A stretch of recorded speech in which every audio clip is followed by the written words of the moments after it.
wish he didn't exist, but we can't help it. So in our query, this time we're asking for a couple of heroes. These heroes are going to be retrieved based on some query data, in which case we have the episode. But in our response, we are wanting these heroes to be uniquely identified with keys. So we want the Empire hero, as in the hero from Empire Strikes Back, to be described as Empire hero, and the Jedi hero to be returned as Jedi hero. So we see the Empire hero is Luke and the Jedi hero is R2-D2.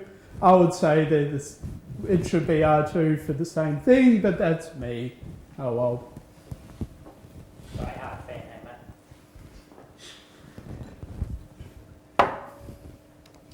name, Fragments. So quite often a query can be fairly complex and fairly large.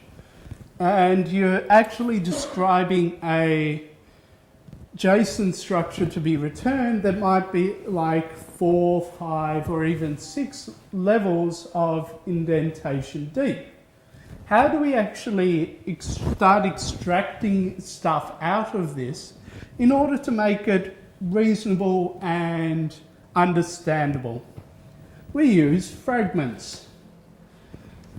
In this particular case, we are using what we've seen before as aliases, which is defining left comparison and right comparison, and we are getting the hero information on each of them. Now, the information we are returning, instead of describing it twice, we are using a fragment.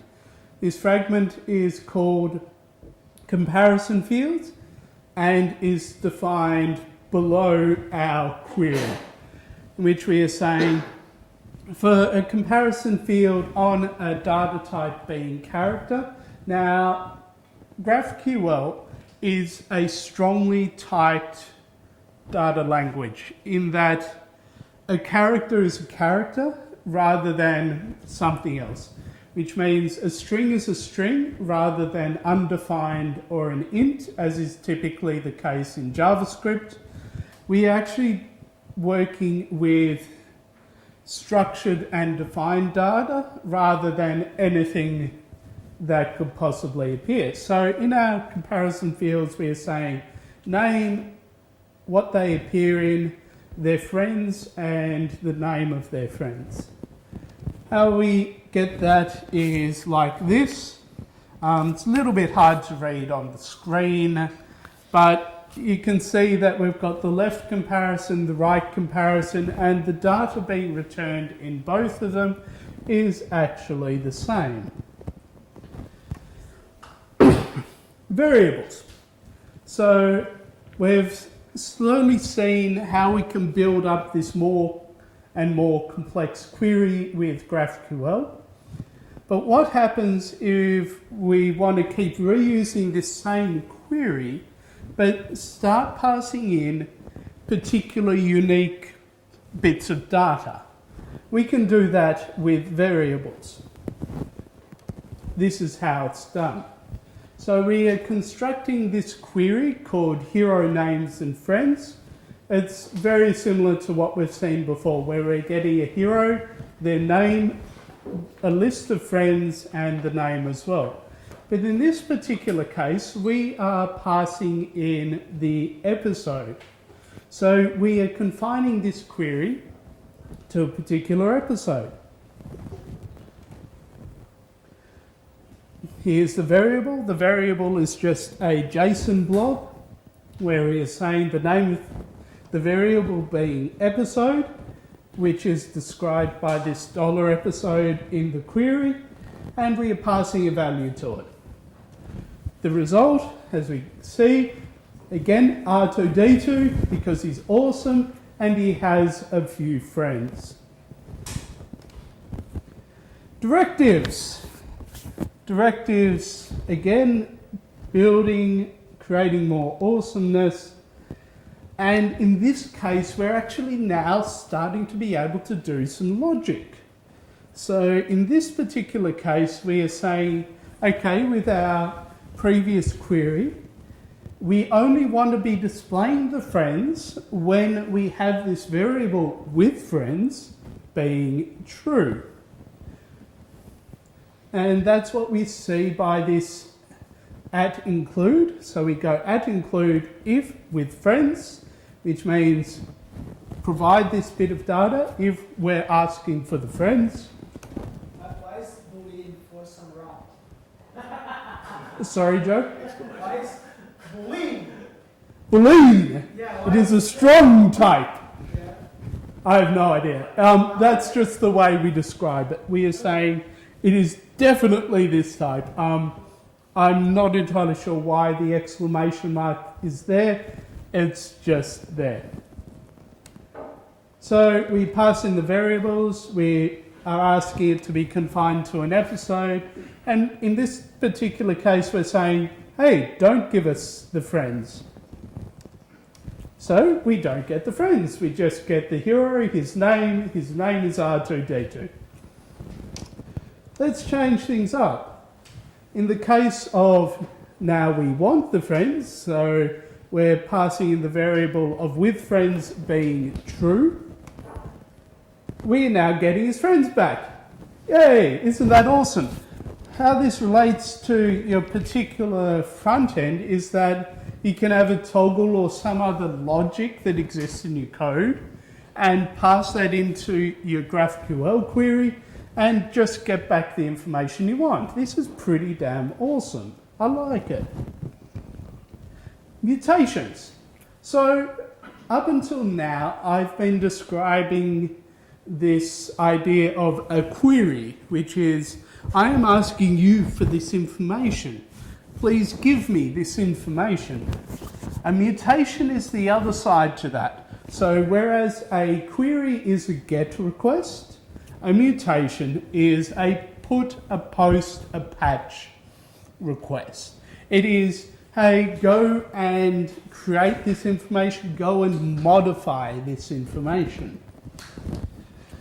And here is what it looks like. So instead of saying query, then some bit of GraphQL structure, we are saying mutation, some bit of GraphQL structure. So we are saying, hey, go and create a review for an episode. We are using the variables episode and review input. We are saying create this review with an episode and a review. And we are saying give it some stars and some commentary. Here's the variables. The episode is Jedi, and then we have reviews, 5 stars, it's awesome, and the commentary, this is a great movie. What we get back is our data as we would expect it. We've got the create review. It's saying here are the stars, we've set it to 5. Here is the commentary, this is a great movie. That's awesome. We can now query our API and say, hey, give us information we want. And we can also update our API saying, here is some new data, or go and update this data. That is awesome. So in a very short and succinct way, that is actually how you interact with GraphQL. But that's fairly ambiguous. That's fairly airy-fairy, high level. How does that actually relate to us as iOS, macOS, whatever developers? Well, let's start to look at some code and figure out how we can be interacting with this. The first thing we need to do is get our query. Sounds simple enough. And in this particular case, what I would suggest doing is saying, when you compile your app, when you push it to the store, your queries, probably because they're going to be fairly long, should exist as assets in the bundle. So in this case, grab the string that is the representation of the contents of that bundle. This will typically be escaped JSON or something similar to it. And then you create a request body. This request body is a dictionary, and then you have this key query and the value of your query string. That's all fairly straightforward. Then you have the variables.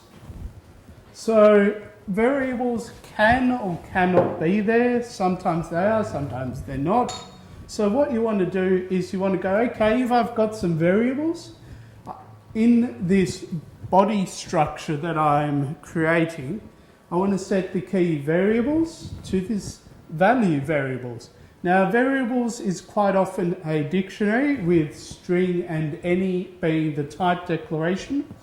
The reason I say any is any can be an int, a string, another dictionary. Probably don't have an object in there because your API won't know how to understand it. Won't be serializable to JSON in a lot of set ways. So int, string, they're typically the good ones, double, float as well. And then you have your request body. So you've got a query being query, variables being variables.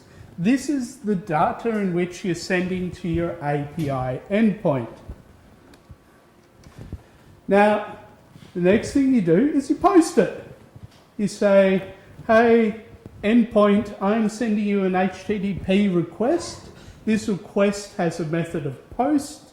Here's some headers that are descriptive of how I can authenticate and communicate with you. And here's my JSON body, which has your query and your variables. Awesome. Then you get the stuff back. Your response comes back as JSON, and you can do with it whatever you want. And that's about it. Now, people sort of think of GraphQL being this very, very scary thing. Now, a lot of the reason behind that is GraphQL is typically tied up with other technologies being React, Flux or Redux, and Relay. So when you combine all of those, you end up with Facebook Stack. Now, Facebook Stack works amazingly well for them, and it's really, really good on the web. Web guys use those things really, really well, and it's awesome. They are able to take a DOM and do a shadow DOM or a virtual DOM and do this whole diffing and manipulation stuff. That sadly does not exist on iOS. There are some projects out there like Katana which have some idea of a React-based component like Vue, but actually doing Vue diffing in iOS is bloody ridiculously hard. So for the sake of interacting with GraphQL, just consider it like any other network request. You're creating a particular type of request. This request describes the data you want back, and then you're getting your data back. You pass it as JSON, and you provide it to your view models, your view controllers, whatever it is that needs to understand and interpret that data. That's pretty cool. Now, okay, I seem to be oversimplifying this. Is it actually that simple? Is it really just a network request and response? The answer to which is yes. It is simply a network request and response. This is the entire class that I define it as a struct. It's a value type. This is the entire value type that I use in order to construct a GraphQL query. In this, I am passing a string, which is the name of the asset that exists in the bundle, which is my query. I am passing it some optional variables, and I'm saying, hey, go do your stuff. I'm doing cool stuff like using promises, because promises are awesome, and we want to avoid callback hell. But realistically, this is all it is. You construct a query, as in your actual body. You construct a request, as in your URL request. NSURL request if you're stuck in Objective-C. If you're using Swift 2.3, you're doing it wrong. Use Swift 3 because, hey, Apple's dropping support in a couple of weeks with 8.2. Yeah. So, yeah. URL request, body, serialize it all up into the required formats, send it off, get the data back, pass the data, away you go. That's all you need to do. You can do some funny stuff with NSURL session that Audrey was alluding to earlier today, like actually queuing up all of these things. The good thing about GraphQL is you can actually describe one single request that is everything, and I mean absolutely everything you need for a single view. There's no getting your identity, then getting a list of heroes, then getting a list of those heroes' friends, which ends up being this cascading and exponentially large number of requests just to draw your page, your view. You only need one single request. It's awesome. And that's it. That's GraphQL. That is how simple it is, how easy it is, and hopefully there's time for one or two questions. Thank you.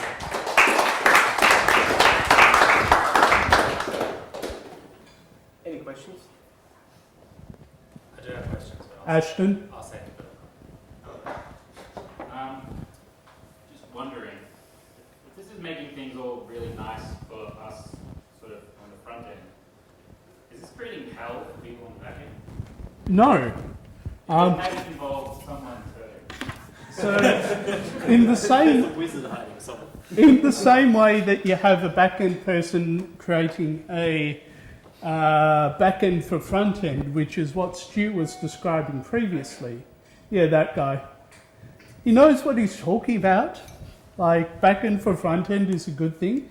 But in the same way they're spending time and effort describing that, they could actually spend the same time and effort implementing a GraphQL API, which describes the types, the queries, the relationships that actually allow us as front end or clients to be requesting that information